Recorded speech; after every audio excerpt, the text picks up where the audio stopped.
ABP Ganga, खबर आपकी, जुबान आपकी। यूपी एटीएस को बड़ी कामयाबी मिली है। एटीएस को जानकारी मिली थी कि म्यांमार का रहने वाला रोहिंग्या शख्स अवैध तरीके से भारत के संत कबीर नगर में रह रहा है, जिसके बाद एटीएस की टीम ने इसे हिरासत में लेकर पूछताछ की। शुरुआती जांच में पता चला है कि अवैध रूप से भारत में रह रहा रोहिंग्या शख्स 2001 में बांग्लादेश के रास्ते भारत आया था।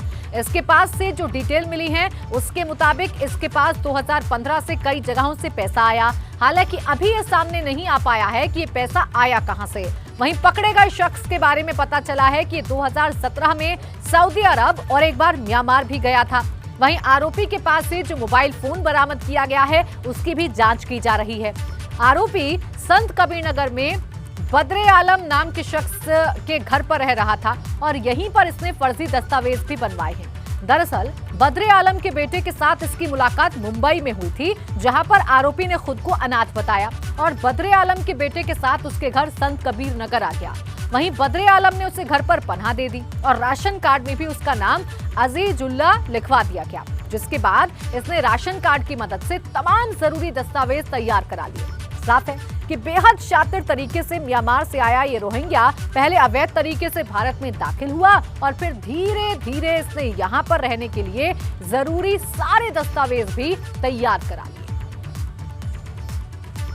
वहीं छापेमारी को लेकर ADG law and order Prashant Kumar से खास बातचीत की हमारे संवाददाता शैलेश अरोड़ा ने।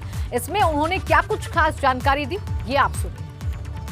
उत्तर प्रदेश में एटीएस की छापेमारी लगातार जारी है। फिलहाल एक रोहिंग्या को गिरफ्तार किया गया है। हमारे साथ में इस समय एडीजी एलओ प्रशांत कुमार जी मौजूद हैं।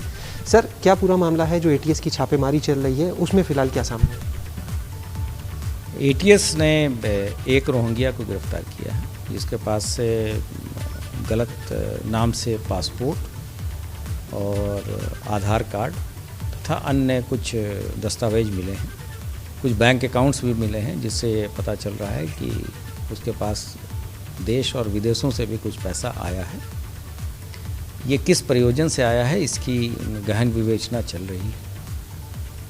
इसने पूछताछ पर यह भी बताया कि इनके कुछ सगे रिश्तेदार भी इस देश में मौजूद हैं। तो इसके वेरीफाई करने के लिए हमारी टीमें लगी हुई हैं। फिलहाल इतनी बात थी कि जो रोहिंग्या था वो अपनी आइडेंटिटी छिपा के तथा गलत दस्तावेजों के आधार पर यहाँ रह रहा था और इसके संपर्क और लोगों से भी हैं।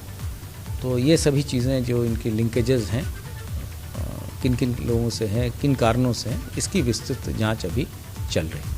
सर, किसी तरह की टेरर फंडिंग की बात अभी सामने आई है? अभी इस तरह की कोई चीज़ नहीं आई है जिसके बारे में स्पष्ट कहा जा सके।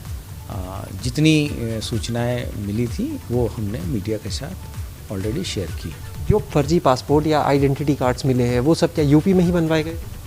हाँ, अभी तो यूपी के एड्रेस से ही बने हैं। तो किन किन लोगों ने इसमें इसकी सहायता की है, ये सभी चीज़ें हम लोग देख रहे हैं। क्या यूपी के बाहर भी एटीएस इसकी छानबीन कर रही है, छापेमारी कर रही है? अगर तथ्य हमारे पास वैसे आएंगे तो हम कानूनी तरीके से सभी जगह कार्रवाई करेंगे। कैमरा सहयोगी जितेंद्र के साथ शैलेश अरोड़ा, एबीपी गंगा, लखनऊ। तो देखिए, बड़ी कामयाबी यूपी एटीएस को मिली है और आपने सुना कि किस तरीके से कामयाबी मिली है। मेरे सहयोगी शैलेश अरोड़ा जुड़ गए हैं इसी खबर पर और ज्यादा डिटेल्स देने के लिए। शैलेश, देखिए, हम बार बार कह रहे हैं कि ये यूपी एटीएस को बड़ी कामयाबी मिली है। ऐसे में ये मैं आपसे समझना चाहूंगी कि आगे भी क्या इसी तरीके से यूपी एटीएस की कार्रवाई जारी रहेगी और अभी क्या और लोग भी हो सकते हैं जो संदिग्ध हैं, जिन पर एटीएस की जो जांच है वो आकर टिकी हुई है? बिल्कुल निश्चित रूप से प्राची, अभी एटीएस की जो टीमें हैं वो लगातार जांच कर रही हैं। प्रदेश के विभिन्न जिलों में जांच चल रही है। एडीजीएलओ ने भी कहा अगर जरूरत पड़ेगी तो अन्य प्रदेशों में भी जांच चलेगी और सूत्रों की माने तो अन्य प्रदेशों में एटीएस ऑलरेडी एक्टिव हो चुकी है।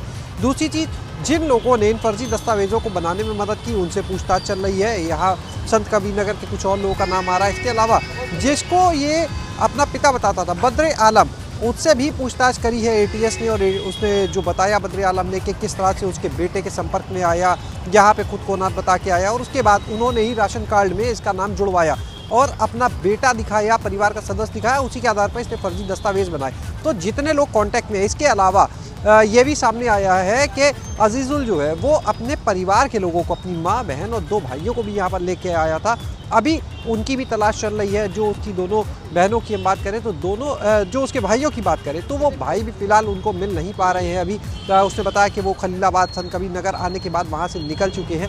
इन सारे लोगों की तलाश एक तरफ एटीएस की टीम कर रही है, लेकिन एटीएस की कामयाबी के रूप में भी इसे देखेंगे। और दूसरा एक ये भी पहलू है कि कितना बड़ा लूपहोल है कि कोई भी इस तरह से आता है देश में, यहाँ पर किस तरह से वो पासपोर्ट फर्जी, और एक नहीं 2 फर्जी पासपोर्ट वहाँ पर उसके पास से बरामद हुए, 5 बैंक अकाउंट खुल जाते हैं, पैन कार्ड बन जाता है। यानी कितनी आसानी से देखा जाए वो एक परिवार का सदस्य बन के, और उसके बाद किस तरह से फर्जी दस्तावेज के सारे यहाँ रहता है, उसके अकाउंट्स में विदेशों से पैसा आता है। इस पहलू पर भी अभी एटीएस जांच कर रही है कि विदेशों से 2015 के बाद से पैसा आया, जबकि अजीजुल जो है वो 2001 में भारत आया था।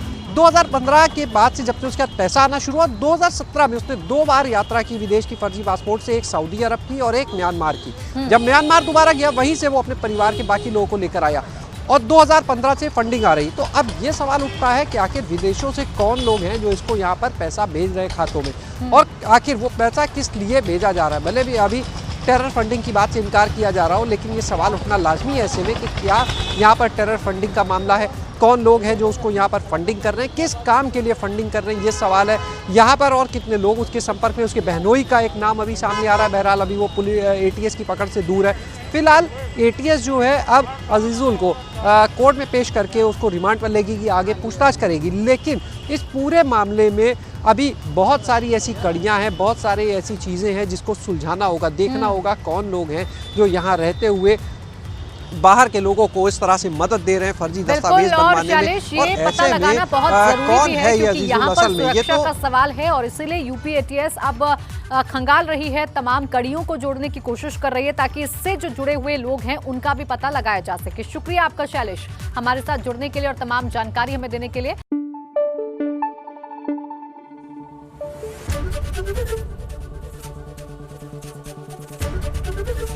एबीपी गंगा, खबर आपकी, जुबान आपकी।